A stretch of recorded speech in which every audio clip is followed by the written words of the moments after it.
കോൺഗ്രസ് നേതാവായിരുന്ന MG കണ്ണൻ അനുസ്മരണം അടൂരിൽ നടത്തി. സെന്റർ ഗാന്ധി സ്ക്വയറിലാണ് അനുസ്മരണം സംഘടിപ്പിച്ചത്. കോൺഗ്രസ് നേതാവായിരുന്ന MG കണ്ണൻ അനുസ്മരണമാണ് അടൂരിൽ വെച്ചത്. അടൂർ സെന്റർ ഗാന്ധി സ്ക്വയറിൽ സംഘടിപ്പിച്ച അനുസ്മരണ സമ്മേളനം നിയുക്ത MLA അഡ്വക്കേറ്റ് ശാന്തകുമാർ ഉദ്ഘാടനം ചെയ്തു. പിന്നീട് കൊണ്ടുവരുന്ന ചായ കുടിക്കരുത് എന്ന് കണ്ണൻ ഞങ്ങളോട് പറയും. പ്രതികൾക്കുള്ള ചായയാണത്, അതുകൊണ്ട് പ്രതിചായ കുടിക്കരുത് എന്നാണ്, പ്രതികൾക്ക് വേണ്ടി കൊണ്ടുവരുന്ന ചായയാണെന്നാണ് കണ്ണൻ പറയും. തുടർന്ന് ഗ്രാമപഞ്ചായത്തിൽ നിന്നും അദ്ദേഹം 2 തവണ പത്തനംതിട്ട ജില്ലാ പഞ്ചായത്തിന്റെ അംഗമായി ഇലന്തൂരിൽ നിന്നും റാന്നിയിൽ നിന്നും വലിയ ഭൂരിപക്ഷത്തിൽ വിജയിച്ചുകൊണ്ട് ജില്ലാ പഞ്ചായത്തിന്റെ ഭരണസാരഥിയിലേക്ക് കടന്നു വരികയും തുടർന്ന് ശ്രീ MG കണ്ണൻ യൂത്ത് കോൺഗ്രസിന്റെ അധ്യക്ഷ പദവിയിലേക്ക് 2 തവണയായി കടന്നു വന്നുകൊണ്ട് ജില്ലയിൽ യൂത്ത് കോൺഗ്രസിനെ നയിക്കുവാൻ നേതൃത്വം നൽകിയ അവസരങ്ങളിലൊക്കെ ഒരു തവണ പാർലമെന്റ് കമ്മിറ്റി തെരഞ്ഞെടുപ്പുമായി ബന്ധപ്പെട്ടുകൊണ്ട് യൂത്ത് കോൺഗ്രസിന്റെ പാർലമെന്റ് കമ്മിറ്റിയായി വരികയും അദ്ദേഹത്തോടൊപ്പം പ്രവർത്തിക്കുവാൻ എനിക്ക് അവസരം ലഭിച്ചിട്ടുണ്ട്.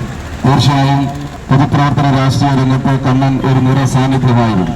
സംസ്ഥാന തലത്തിലുള്ള കോൺഗ്രസിന്റെ എല്ലാവിധമായ നേതാക്കന്മാരോടും അദ്ദേഹത്തിനുള്ള അടുപ്പവും അദ്ദേഹത്തിനുള്ള സ്നേഹവും വളരെ വലുതാണെന്ന് എനിക്ക് തോന്നി. ബ്ലോക്ക് കോൺഗ്രസ് പ്രസിഡന്റ് ആബിദ് ഷഹീം അധ്യക്ഷത വഹിച്ചു.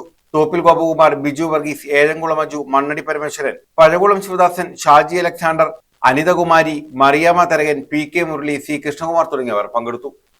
News bureau, Adoor.